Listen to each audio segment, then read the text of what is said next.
afternoon, YouTube community. It's the one and only Plumber Mike. It is day 2 of the New York State coronavirus shutdown. It is Tuesday, March 24th, and I am going on kind of an emergency. I got a call a little while ago.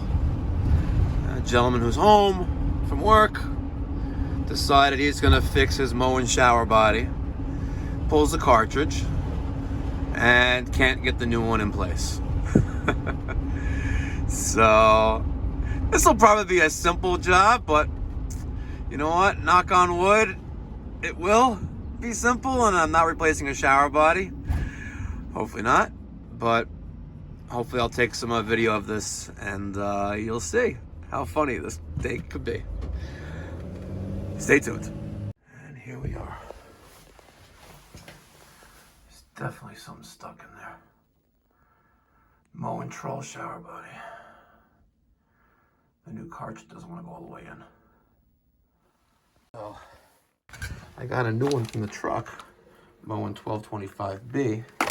Turns out he was buying a third-party part, and guess what? It went right in. So now I'm gonna open up the stops, like close them so you can turn the water back onto the house, check for proper orientation, and we're good to go. Don't buy third-party parts, buy OEM.